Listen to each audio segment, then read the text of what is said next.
Good morning, everybody. It's Tuesday. I'm doing this much earlier in the day than usual because I got my booster today, and so I'm trying to make sure I get this done for like if I'm gonna have some kind of reaction, it'll probably start kicking in tonight. So I'm trying to you know get it done early in case I have whatever. Probably not until tomorrow, really, but the beginning of it probably would be tonight. So I don't know. I've already gotten distracted from what I was going to talk about, which is bad. That seems bad, as I'm not yet a minute into the video.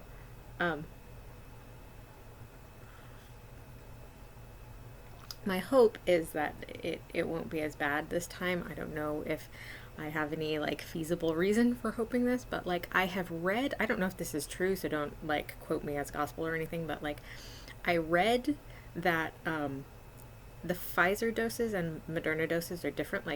Pfizer, your first dose, second dose, and booster are all exactly the same. But Moderna, because apparently the Moderna doses are larger, for the booster, it's only half the amount of the regular vaccine dose, and I had gotten Moderna, so I'm hoping that a smaller dose means I will have a less severe reaction than I had last time. I don't know if that's actually gonna work or if it's even scientifically feasible, but I'm just trying to make myself feel better, basically. So we will see how that goes. I get a chance to test out my ibuprofen, I guess. So I took notes. I have a bunch of them, and we'll see how that goes as well. I guess it's probably going to be long. It's going to be a long video. Settle in. So I had written Tumblr first of all, and I don't really know exactly what I was going to say about this. I think I was just going to say because you were talking about using Tumblr a lot and then not using it at all for a long time. I used to use Tumblr a lot. I really enjoyed Tumblr there for I don't know, probably a year or two. I used Tumblr a ton, and then I stopped, and it's like I said with TikTok, it's I don't have enough energy to keep up with social media, basically, which is why I don't really use social media. It's not that I don't want to, it's that I just do not have the bandwidth to deal with it. I read my Twitter feed, but I almost never post anything, and that's because I don't have the extra energy to compose tweets.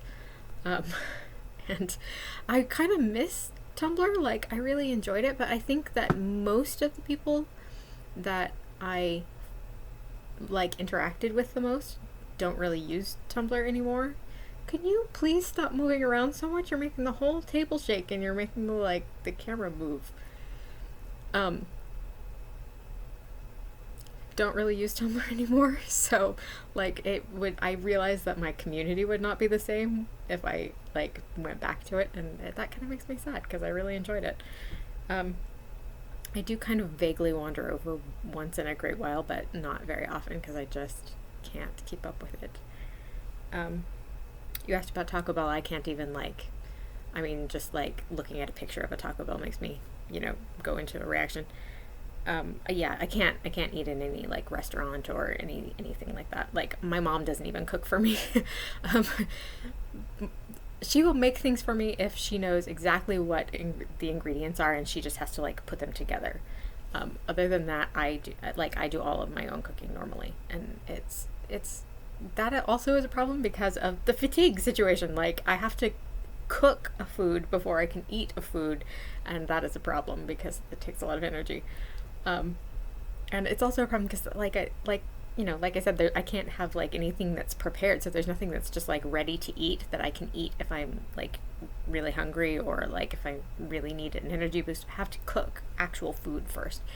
And when I say cook, at this point we're talking about the very simplest, microwaving potatoes kind of, things that take an extremely short amount of prep time and an extremely small amount of energy to make. So yeah, the food situation is just really fraught fraught is a good word. Oh, Phoebe, show us your laptop. I remembered. See, I made notes. I remembered. Your tangenting is fine. I really enjoy a good tangent, so like I think that's great. Tangent away. You vaguely mentioned once before that you had been diagnosed with ADHD, and then they took your diagnosis away. But like that's all you had really talked about. You just kind of said it like that, and that was it. So I mean, I realize that like pursuing a diagnosis is difficult, which is why I have not pursued a diagnosis. But like if that is something that is open to you, like you should definitely do it again, because I mean those are two different things. And like if it's something that you really think like something that gets pointed out a lot on ADHD social media is like people who don't have ADHD don't spend a lot of time thinking maybe I have ADHD. Like, you know, like you think about it so much because it's like it's a thing, it's affecting your life, you know. I'm pretty sure that everybody in my family has ADHD. Like my dad talked about it with his doctor, and his doctor listened to his symptoms and was like, oh yes, you absolutely have ADHD. She was like, but you're 75, so don't like I'm not gonna send you for like a clinical diagnosis, because what's the point, basically. The point is like you can get meds that like improve your quality of life, but I understand that like the diagnosis process is arduous and expensive, and you know, again, healthcare, ridiculous. My mom also like definitely has ADHD, but you know, if you're a woman and an adult, it's even harder to get diagnosed, so like that's not gonna happen. But yes, we should all be on meds, I'm pretty sure. What else? Oh, insurance. This is very weird.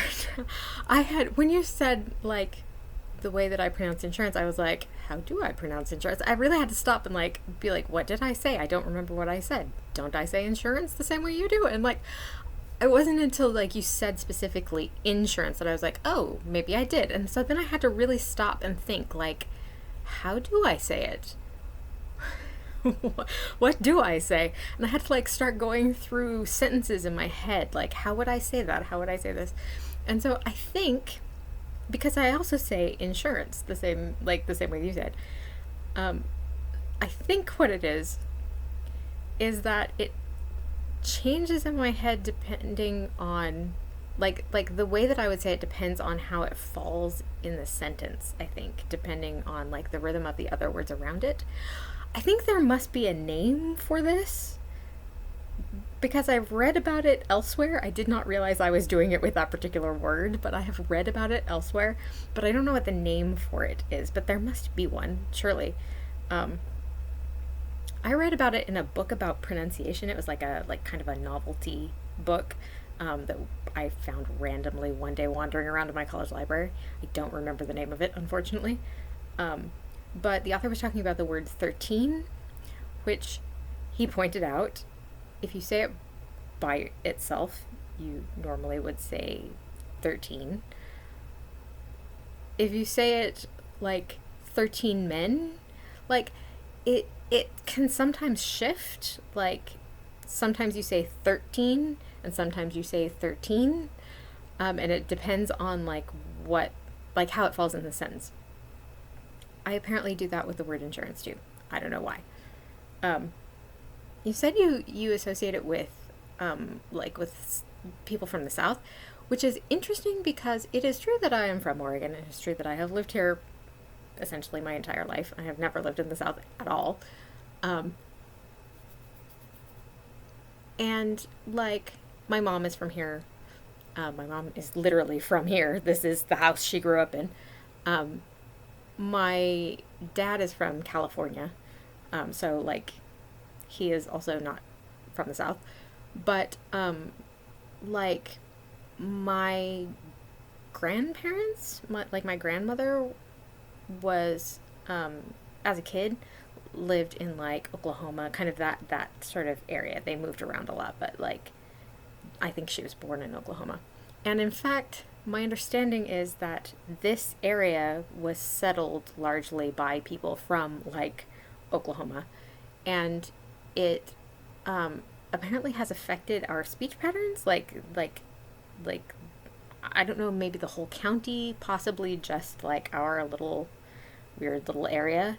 Um, we have like a very specific like speech pattern, apparently, I am told. Um, and it is affected by that. And it's really interesting because I do notice sometimes, like if I see people talking about speech patterns of the South, there will be like certain things that jump out at me, like, and I will be like, but that we do that, and I live in Oregon, and then I go, oh well, it's probably because of that, because everybody here, their grandparents or whoever came from like Oklahoma or Missouri or somewhere. So yeah, that's a weird thing, but interesting, I guess. I don't know. I think it's kind of interesting. Oh, the mug warmer. The mug warmer is just, I'm sure that you have heard of these before. It's just like, this one's all sort of old and sad. All the stuff has come off of it, but it's just like a little hot plate thing with a switch. Has cat hair on it. Ignore the cat hair. I did it without spilling all my tea everywhere. What else? Oh, you were talking about typing on your phone. Like, my thumbs are very short and stubby. I don't know if I actually have, like, clinically clubbed thumbs or not, because I don't know what, like, oh, they look really stubby there. Because I don't know what the clinical definition is for clubbed thumbs, but, like, yeah, I can't type on my phone at all because my thumbs are too short, basically, and I can't get my thumbs at the right angle, so I have to like hold my hand in one phone, hold my phone in one hand, and type with the other hand. So it's yeah, I don't look cool typing on my phone at all. Like I watch other people do it sometimes in like movies and stuff, like watch people typing on their phone with their thumbs, and I'm like, that is amazing. How do you do that? I get really like distracted by it. I guess other people's thumbs are just better at typing than mine. So we have progressed in my notes to Nella's video now. And Nella, I really enjoyed your description of cat vent. I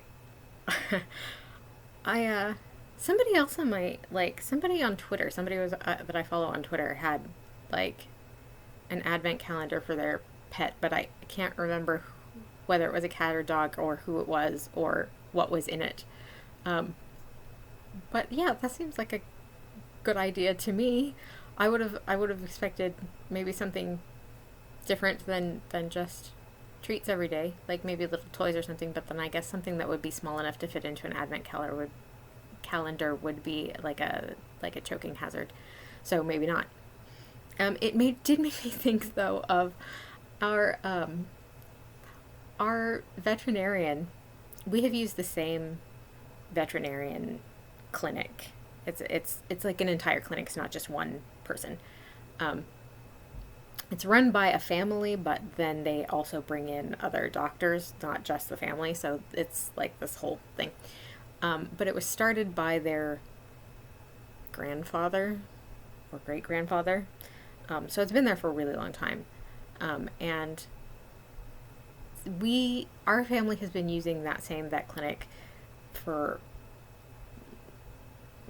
like forever. Apparently my great grandmother went there when she still lived here, which was not as long ago as that might sound. It was like probably in the 70s or something. But we've always gone to the same vets, and as long as I have been around, as long as I can remember, they have always used the same treats, which are like an expensive like prescription, like it's like a Science Diet, is the brand. I think it's Science Diet. Might be a different one. I don't remember now. Anyway, they're an expensive food, and they're like a health food for pets kind of company.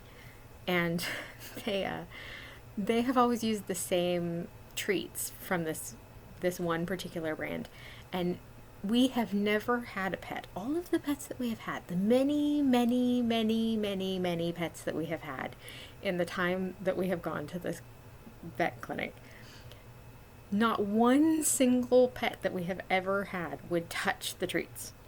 Not even, I mean, like, wouldn't even smell them. We're like would back away from them. I don't know what it is, but they absolutely hate it. All of them. It's the weirdest thing. I don't know why. And I assume that other people's pets must eat them or they wouldn't keep using them, but ours all hate them and I don't know why. Oh, the thing about Philomena and the doors is excellent. I really like all the weird things that pets teach themselves to do, because our pets teach themselves to do weird stuff all the time, and like I really enjoy hearing about other people's pets teaching themselves to do things, because like it's such a fun like little moment of absurdity, because they're always something really weird, like some strange thing that your cat or your dog or whatever teaches itself to do, and it's always something funny. And so I enjoy Philomena and the doors, and I feel very lucky that we don't have any handles like that here. I've known other people with handles like that their cats could open too, and I just see it being a disaster here. Like, our cats are not very graceful, and I just see it going very poorly. Our cats used to, like, before the cat flap and a previous generation of cats, used to like throw themselves at the front door to like knock on the door to be let in. It was really weird. The ones that we have now don't do it, but they used to. Or then there was also a thing, we have like a small porch. It's like just big enough to stand on, and it has a little railing on one side, and they used to jump up on the railing and it would make a thump, and so then you would know that there was a cat at the front door, and so they would deliberately thump when they jumped up on the railing so that you would come and let them in. The thing you were talking about the cruise being like a great idea for a novel is exactly what I was thinking before you got to that point. I was thinking like it would be such a good like murder mystery setting, like a sort of like a country house thing, but on a cruise instead. And I was trying to remember, like, are there any Agatha Christie's that are set on a cruise? There might be. Who knows? She wrote a lot of books, and I don't remember them all. I feel like somebody must have written murder mystery set on a cruise in a Agatha Christie type style. Surely someone, or maybe one of the other like Golden Age writers. I don't know. I feel like there must be one that I've read that I'm missing, but I can't remember. It's been too long. I don't know. Anyway, this is getting really long. This is like almost a 19-minute video. I should probably wrap this up. I've gotten to the end of my notes, so that's something. So, yes, I'm sorry that this got extremely long, much longer than I expected. So, I guess I will see you all next week. Maybe I'll try to, like, keep it a little shorter next time. I love you all a bunch, and I hope you guys are having a good week. So, don't forget to be awesome.